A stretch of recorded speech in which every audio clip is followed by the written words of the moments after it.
Wherefore I will not be negligent to put you always in remembrance of these things, though ye know them, and be established in the present truth. Beloved, spiritualism is in America. How did it get here? Well, it began with this family. They were called the Fox sisters. Margaret, Kate, Leah, mother and 2 daughters. It began in this house in Rochester, New York, Addersville.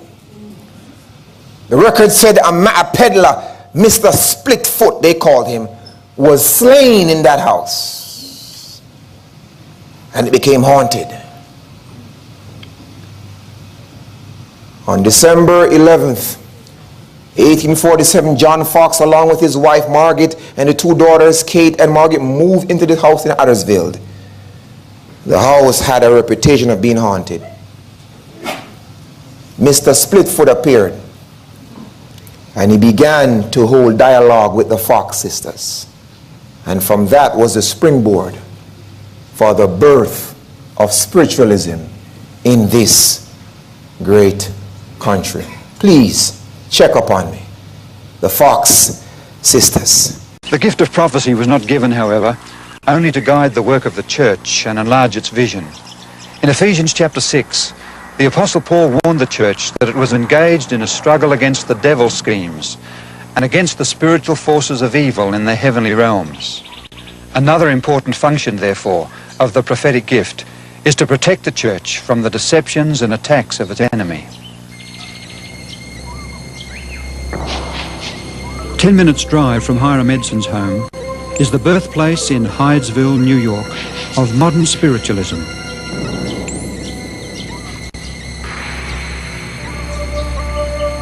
It was here on March the 31st, 1848, that the Fox family first heard mysterious rapping sounds. Communication was soon established with the intelligence behind the rappings.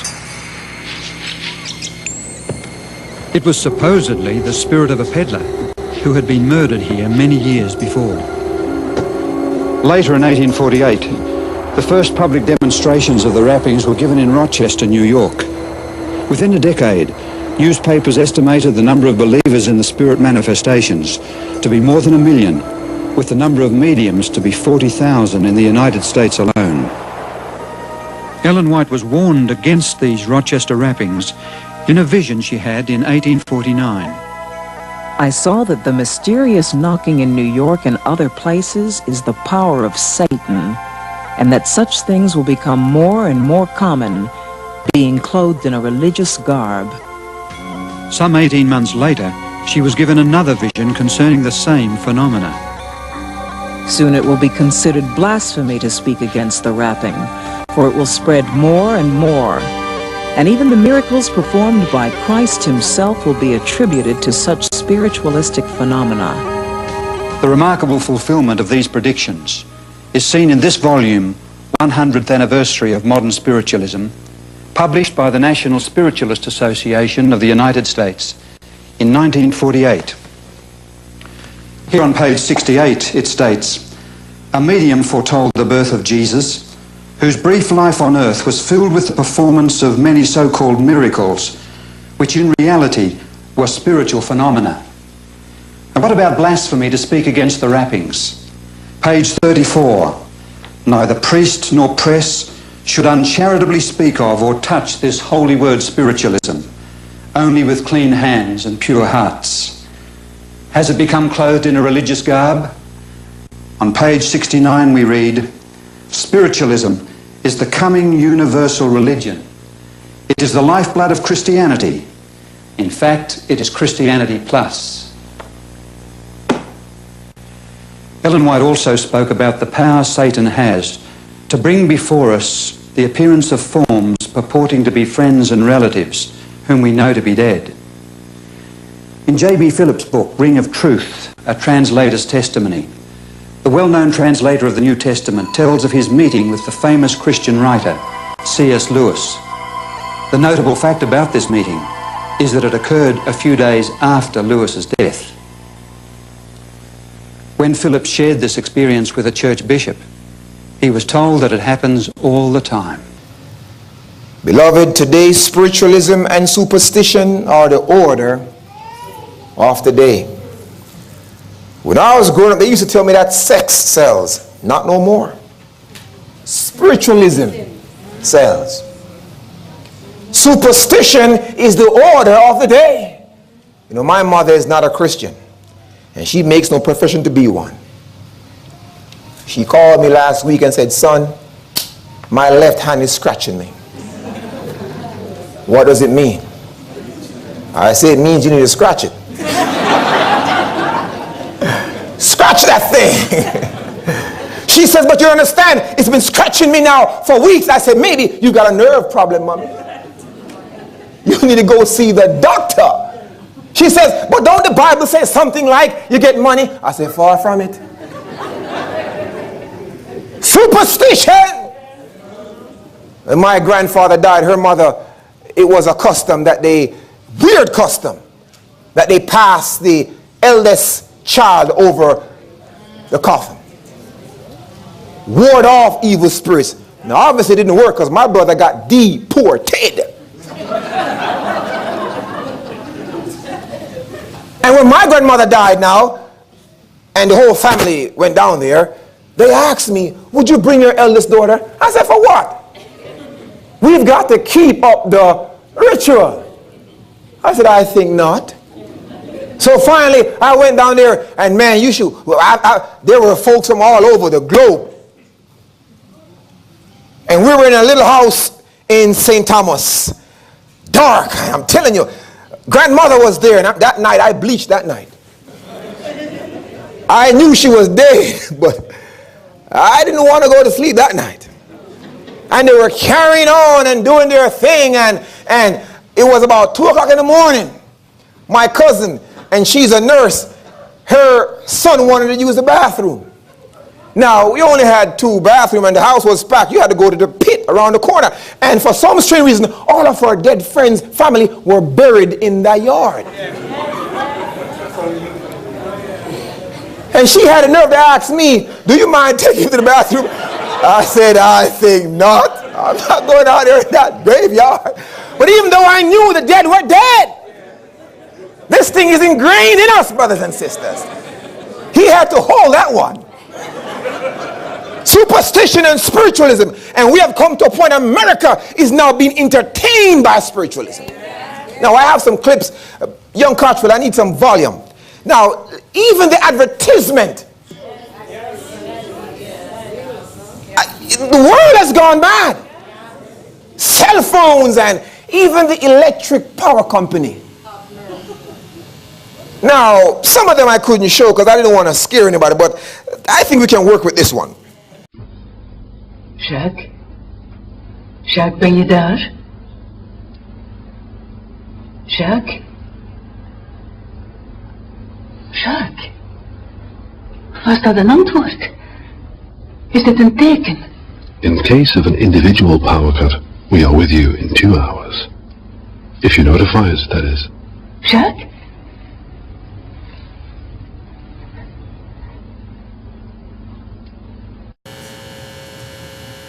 Did you get it? Yes. The energy. Yes. And she thinks it's Jack. It ain't Jack. He didn't pay your light bill. That's what they're trying to say. But the vehicle they used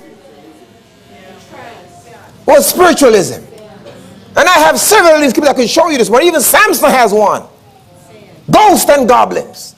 Because and it says spiritualism now ranks with murder and violence in the movies. Yes. We have come to a point, beloved, you can no longer trust your senses. You can't trust what you see. You're going to have to rely on the word of God. You have to rely on the word of God. Philippians, now there are sometimes we need to relax. And we want to watch something on television. But I hope what you're watching go along with what Paul says in Philippians 4:8. Paul says this. He says, finally, brethren, whatsoever things are true, underscore true. Whatsoever things are honest. Whatsoever things are just. Whatsoever things are pure. Whatsoever things are lovely. if a good report, if there be any virtue, think on these things, watch these things. Mrs. White says in Great Controversy, she says, the prince of darkness, who has long bent his power of his mastermind to work of deception, skillfully adapts temptation to meet men of all classes. Different strokes for different folks.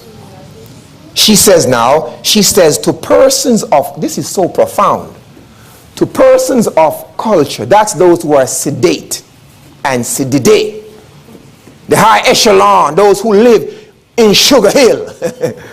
to persons of culture and refinement, he presents spiritualism in a more what? Refined and intellectual aspects. Thus it draws this class in his snare. But then you have those who are not so sedide, the knuckleheads, not the sum cum laude, the thank you laudes. Those who are not so bright, who are not so sharp intellectually. He says to the self-indulgent, the pleasure-loving, to the sensual. Spiritualism presents itself under a less subtle disguise, right, than the more refined and intellectual. Don't miss that now. In its grosser form, they find that which is in harmony with their inclination. So he plans to catch everybody, y'all. Whether you have a PhD or you have no PhD. He has something for all of us. And so the movies that are putting out today, Lord have mercy, it is laced with spiritualism from the beginning to the middle to the end. Spiritualism. Box office says that these movies grossed in the billions. And the list they gave: Twilight, spiritualism; Spider-Man, spiritualism; Batman, spiritualism; Transformers, spiritualism; Lord of the Rings, Shrek, all of them.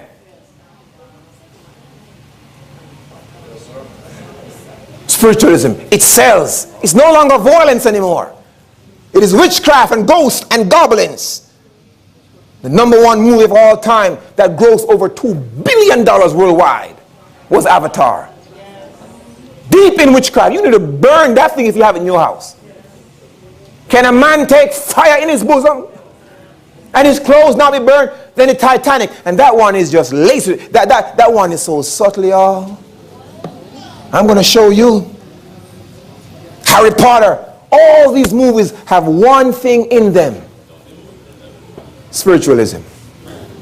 And if you have these things in your collection, I would encourage you, confess your wickedness to Jesus and then burn these things. And if you live in a condo, you can't burn it, give it to me, because I live out there in the bush and my neighbors, they light fire all the time. Avatar, Maitreya is in it. Maitreya, and that's the cosmic Christ. Frozen. We buy these things for our children. Can a man take fire in his bosom, brethren, and his clothes not be burned? Are we teaching the truth in love? Telling it like it is. Are we holding pure motives, showing that we care? Are we teaching the truth?